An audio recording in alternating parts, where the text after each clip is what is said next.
wajah-Mu dan berseru, pertolonganku datang dari-Mu.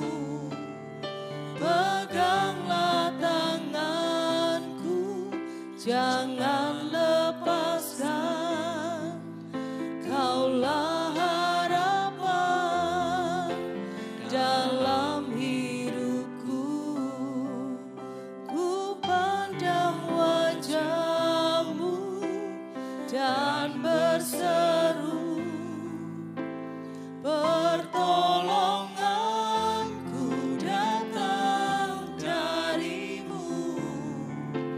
Peganglah tanganku, jangan lepaskan. Kaulah harapan dalam hidupku.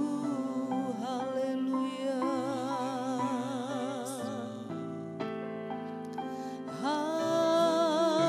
Haleluya,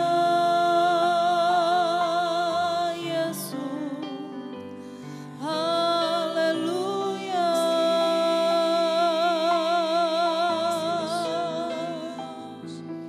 Haleluya, Yesus. Glory, glory bagi-Mu.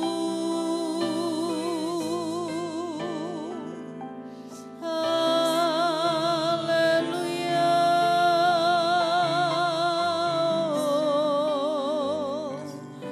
Haleluya,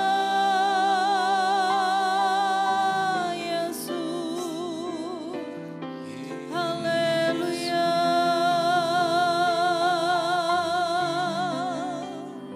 Engkau yang kami andalkan. Tiara-lara-lamo, Yesus. Haleluya.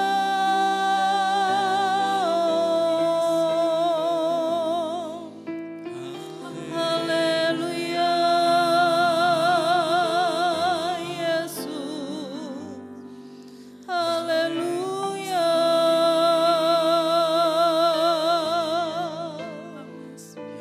Tiara-lara-lamo,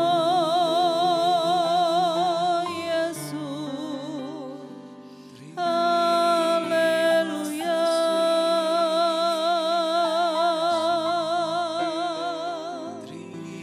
Syukur bagi-Mu, Yesus. Haleluya.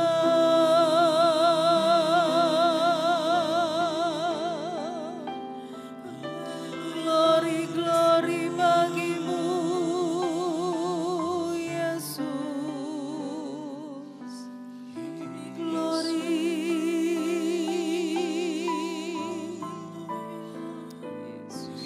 Ra-ra-ra-ra-lamo, Shikaranamo.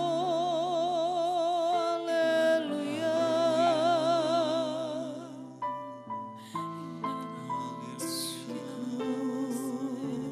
Syukur bagi-Mu. Ku pandang wajah-Mu dan berseru, pertolonganku datang dari-Mu. Peganglah tanganku, jangan lepaskan. Kaulah harapan dalam hidupku. Ku pandang wajah-Mu dan berseru, pertolonganku datang dari-Mu. Peganglah tanganku, jangan lepaskan. Kaulah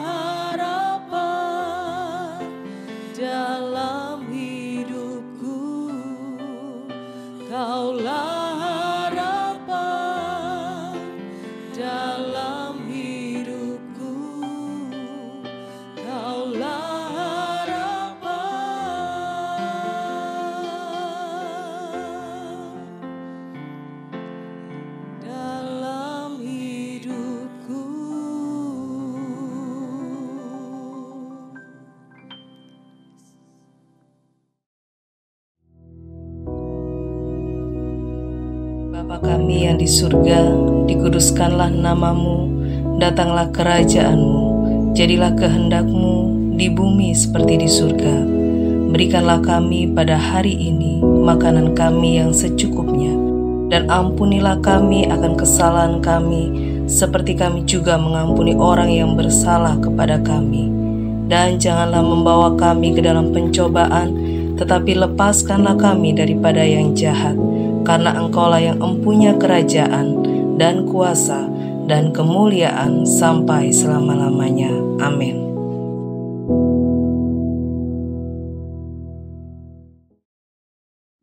Shalom, selamat pagi Bapak Ibu Saudara yang dikasihi Tuhan. Pagi hari ini semua diberkati Tuhan, amin. Di nama Tuhan, mari kita akan sama-sama belajar kebenaran firman Tuhan. Pagi hari ini kita akan lihat dalam 1 Samuel pasal yang ke-7, ayat yang ke-7.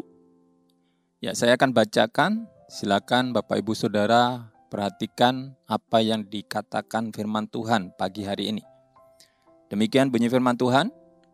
Ketika didengar orang Filistin bahwa orang Israel telah berkumpul di Mizpah, majulah raja-raja kota orang Filistin mendatangi orang Israel. Serta didengar orang Israel demikian, maka ketakutanlah mereka terhadap orang Filistin. Puji nama Tuhan, sampai di sini dulu pembacaan kita. Saudara yang dikasihi Tuhan, pagi hari ini kita akan sama-sama bahas. Kita renungkan tentang kata ketakutan. Saya yakin setiap manusia itu memiliki rasa takut gitu ya. Dan itu sesuatu yang normal gitu ya, manusiawi. Ada kalanya kita merasa takut. Ya, hal-hal yang wajar mungkin ya. Takut sesuatu yang mungkin bagi kita itu sesuatu yang membahayakan, misalnya kita takut sama binatang buas, itu sesuatu yang manusiawi, itu sesuatu yang bisa dimengerti gitu ya. Tetapi yang kita bahas pagi hari ini adalah sesuatu ketakutan yang sebenarnya ada solusinya, ada jalannya. Ada sesuatu yang tidak perlu ketakutan itu membuat kita menjadi cemas, membuat kita berpikir yang macam-macam. Karena memang ketika kita merasa takut, seringkali kita mempunyai pengembangan dalam pemikiran kita gitu ya, dengan apa yang kita takutkan. Nah, oleh sebab itu mari kita akan sama-sama perhatikan apa yang dikatakan firman Tuhan. Saya melihat di dalam firman Tuhan ada dua pengertian tentang rasa takut gitu ya, saya temukan. Ada dua yang menjelaskan memang ada di dalam Alkitab rasa takut yang tidak sehat dan juga rasa takut yang kudus gitu ya. Jadi kita bisa menemukan ada contoh-contoh tokoh-tokoh atau pribadi-pribadi dalam Alkitab yang mempunyai rasa takut yang tidak sehat, tetapi juga ada yang menunjukkan bahwa pribadi ataupun tokoh yang dipakai dalam firman Tuhan adalah tokoh yang memiliki rasa takut yang mengarah kepada kekudusan. Lah, yang kita sama-sama lihat di dalam pembacaan Alkitab 1 Samuel pasal yang ke-7, ayat yang ke-7 tadi, ini adalah rasa takut yang tidak sehat gitu ya. Kenapa? Kita bisa melihat bahwa sebagai umat Tuhan, sebagai umat pilihan Tuhan, Israel, biji mata Tuhan, pasti punya pengalaman yang luar biasa bersama Tuhan. Pertolongan Tuhan, penyertaan Tuhan, kasih setia Tuhan, begitu mereka nikmati, mereka rasakan, mereka alami. Tetapi gara-gara ada Filistin yang harus mereka hadapi, dia berhadapan dengan orang-orang Filistin, mereka menjadi ketakutan. Nah, kalau kita sama-sama merenungkan apa yang terjadi waktu itu, sebenarnya ini belum terjadi peperangan. Ini belum terjadi sesuatu antara pihak Filistin dengan pihak Israel. Mereka hanya berhadapan-hadapan mungkin. Belum terjadi peperangan. Tetapi justru kita melihat reaksi dari umat Tuhan, reaksi dari Israel adalah ketakutan. Dikatakan di dalam ayat yang ke-7 tadi, maka ketakutanlah mereka. Padahal kalau kita sama-sama renungkan, kita baca perjalanan bangsa Israel bersama dengan Tuhan, penyertaan Tuhan. Tuhan selalu menunjukkan sesuatu yang dahsyat, pertolongan Tuhan yang dahsyat. Di masa-masa sulit, sesulit apapun, Tuhan selalu menunjukkan hal-hal yang luar biasa dan yang mustahil. Tapi herannya ketika menghadapi Filistin dan belum terjadi peperangan. Di sini dikatakan belum terjadi peperangan. Mereka ketakutan. Nah, ini adalah ketakutan yang enggak sehat. Kenapa? Karena belum terjadi sesuatu. Tapi sudah ketakutan. Yang pasti mungkin saya bisa menebak apa yang membuat mereka takut. Mereka takut kalah. Mereka membayangkan nanti kalau dikalahkan oleh bangsa Filistin atau orang-orang Filistin ini, yang pasti ada kematian. Mereka akan kehilangan saudara-saudaranya. Mereka akan mengalami kondisi yang tidak baik. Dan ini menguasai pikiran mereka. Sehingga ketakutannya itu menjadi-jadi. Inilah yang dinamakan ketakutan yang enggak sehat. Kenapa? Karena belum terjadi. Tetapi sudah berkembang dalam pemikirannya. Mungkin saudara punya pengalaman seperti bangsa Israel ini. Walaupun mungkin kasusnya enggak sama persis. Saya pun juga pernah. Satu contoh, saya punya rasa takut dengan jarum suntik gitu ya. Jadi sekitar SMP, saya tahu-tahu takut untuk disuntik gitu ya. Kenapa? Waktu itu saya ingat, zaman saya sekolah dulu ada imunisasi di sekolahan gitu ya.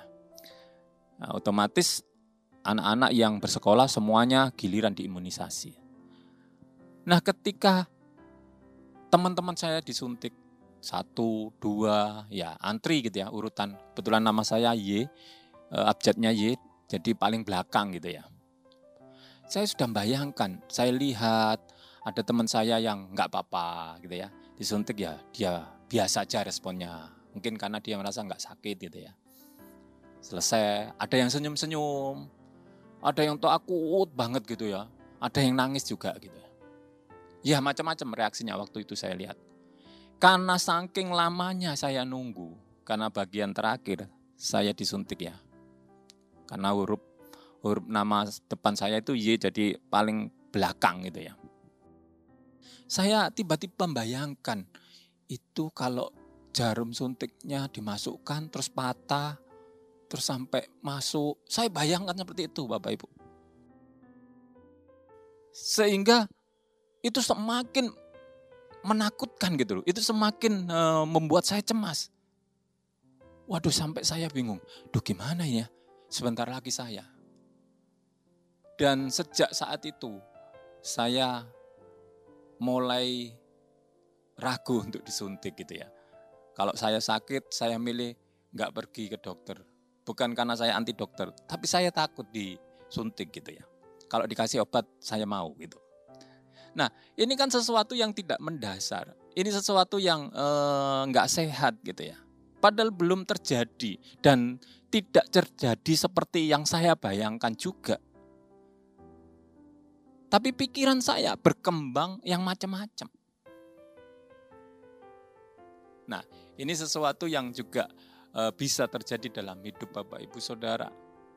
Entah saudara mengalami ketakutan apa, mungkin finansial gitu ya.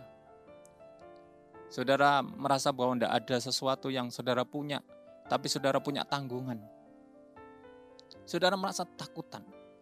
Gimana ya caranya? Dari mana ya? Kalau saya tidak dapatkan ini, besok saya makan apa? Mungkin saudara mengatakan, ini kan ada dasarnya, ini juga sehat. Saya takut sesuatu yang wajar, karena memang besok tidak ada yang dimakan. Padahal Bapak Ibu Saudara, apakah saudara tahu besok saudara bisa makan atau enggak? Belum tentu kan? Tentu Bapak Ibu Saudara punya pengalaman ditolong oleh Tuhan. Merasakan pertolongan Tuhan, merasakan kasih karunia Tuhan. Contoh pagi hari ini, kita masih diberi kesempatan untuk hidup, masih bisa bernapas, masih bisa membuka mata kita, mendengarkan kebenaran firman Tuhan. Itu bukti Tuhan masih setia kepada kita. Saya mau katakan bahwa kalau kita masih ada sampai detik ini, itu berarti bukan supaya saudara menikmati ketakutan saudara. Bukan saudara disuruh hidup oleh Tuhan untuk menyaksikan kekalahan saudara, bukan. Tetapi percayalah bahwa Tuhan ingin menunjukkan mujizat kepada saudara. Saudara, Tuhan ingin saudara menikmati apa yang Tuhan sediakan. Oleh sebab itu jangan berpikir yang gak sehat. Kalau saudara saat ini ngadepi masalah, ngadepi pergumulan, mungkin lagi sedang sakit gitu ya. Dan sakitnya mungkin bukan sakit yang kecil-kecil, sakit yang berbahaya lah mungkin. Sampai mungkin juga bisa membuat nyawa saudara bisa hilang. Percayalah, kalau hari ini Tuhan berfirman kepada saudara, jangan takut. Karena Tuhan pasti melakukan pekerjaannya. Mujizatnya akan terjadi dalam hidup saudara. Tidak usah takut, saudara harus berpikir bahwa saya bersama Tuhan, masih ada Tuhan. Tuhan ingin saya menikmati hidup ini. Nah, orang Israel ini ketakutan karena memang dia menghadapi lawan. Ada Filistin memang. Dia tahu ada Filistin. Tetapi kenapa kok dia yakin kalau dia akan kalah? Padahal belum terjadi peperangan. Kalau saudara baca di ayat sebelumnya, di ayat 6. Ternyata mereka juga sadar sebenarnya mereka itu sedang berdosa di hadapan Tuhan. Jadi ada fakta yang memang menurut umat Tuhan, ya percuma. Saya pasti kalah. Karena saya sudah berdosa. Kami ini sudah berdosa di hadapan Tuhan. Ya, kalau saudara nanti baca, punya kesempatan baca semuanya ya dalam perikop ini. Itu umat Allah ini sudah tidak lagi fokus kepada Tuhan. Tapi justru mengumpulkan dewa-dewa. Mereka sudah melupakan Tuhan. Artinya hidup mereka sudah jauh dari Tuhan. Tidak lagi datang kepada Tuhan. Disibukkan dengan dewa-dewa, berhala-berhala mereka. Sehingga ketika datang persoalan, dia harus menghadapi Filistin. Dia gak yakin menang. Karena dia tahu tidak ada lagi penyertaan Tuhan. Saudara, mungkin saudara ngalami hal yang sama persis. Walaupun saudara gak punya berhala mungkin ya. Tapi saudara sedang disibukkan dengan kesibukan-kesibukan saudara sehingga saudara lupa dengan Tuhan. Saudara melupakan Tuhan. Saudara tidak pernah datang kepada Tuhan. Saudara sibuk dengan segala sesuatunya dalam kehidupan saudara. Pekerjaankah, apapun lah. Yang sekarang saudara sedang lakukan dalam kehidupan saudara. Dan ketika datang persoalan, saudara merasa ketakutan. Saudara belum terlambat. Dalam cerita ini, akhir cerita ini, umat Allah mengalami kemenangan. Gimana caranya? caranya adalah datang kepada Tuhan. Ada sesuatu yang dilakukan oleh umat Allah. Coba kalau kita baca di dalam ayat 8, sama-sama kita perhatikan ya. Dalam 1 Samuel pasal 7 ayat 8, dikatakan demikian. Lalu kata orang Israel kepada Samuel, janganlah berhenti berseru bagi kami kepada Tuhan Allah kita, supaya ia menyelamatkan kami dari tangan orang Filistin itu. Saudara, ini hal yang perlu kita contoh. Ini adalah pengalaman yang baik yang bisa kita ambil. Mungkin saat ini kita sedang sibuk dengan segala sesuatunya sampai lupa dengan Tuhan. Sehingga persoalan yang kita hadapi menjadi sesuatu yang menakutkan bagi kita. Yang sepertinya kita tidak punya pengharapan. Tapi sekali lagi firman Tuhan katakan, masih ada pengharapan. Kalau kita mau datang kepada Tuhan, berseru sama Tuhan. Dan apa yang terjadi? Umat Tuhan mengalami kemenangan. Tuhan melakukan sesuatu yang luar biasa bagi umatnya. Dan Tuhan memberikan mukjizat. Bukan karena Israel hebat, tetapi karena Tuhan yang melakukannya. Saudara bisa baca di ayat yang 10. Ini yang terakhir ya. Ayat yang 10 dikatakan, sedang Samuel mempersembahkan korban bakaran itu, majulah orang Filistin berperang melawan orang Israel. Tetapi pada hari itu Tuhan mengguntur dengan bunyi yang hebat ke atas orang Filistin dan mengacaukan mereka sehingga mereka terpukul kalah oleh orang Israel. Saudara, ada cara-cara yang dahsyat yang Tuhan lakukan untuk menolong kita. Bagi kita, mustahil. Tapi bagi Tuhan tidak ada barang mustahil. Bersama dengan Tuhan, kita pasti bisa melakukannya. Kita pasti menang. Jangan berpikir yang gak sehat. Waduh, mati saya. Waduh, rugi saya. Hancur saya. Tapi bersama dengan Tuhan, saya pasti menang. Saya pasti sembuh. Saya pasti berhasil. Saya pasti menikmati hari depan yang penuh harapan. Biar pagi hari ini, saudara tidak terus hidup dalam ketakutan. Ketika masalah datang, mulai hadir dalam hidup saudara. Ingat firman Tuhan, jangan dengan rasa takut. Tapi hadapi dengan Tuhan, maka semuanya akan menjadi baik. Amin. Puji nama Tuhan, mari kita sama-sama berdoa. Terima kasih Tuhan, terima kasih. Untuk pagi hari ini kami percaya bahwa kami masih memiliki Engkau, pribadi yang setia menolong kami, pribadi yang selalu menyertai kami. Oleh sebab itu sepanjang hari ini, apapun yang kami hadapi bersama dengan Engkau. Dan kami boleh melihat kemenangan demi kemenangan itu akan terjadi dalam kehidupan kami. Kami percaya setiap saudara-saudara kami yang hari ini punya pergumulan. Mungkin dalam persoalan mereka, dalam sakit penyakit mereka. Dalam nama Tuhan Yesus, mereka akan sehat. Mereka akan terlepas dari pergumulan mereka. Karena Tuhan yang menolong mereka. Terima kasih Tuhan. Di dalam nama Tuhan Yesus kami mengucap syukur. Haleluya. Amin. Selamat pagi, Tuhan Yesus memberkati.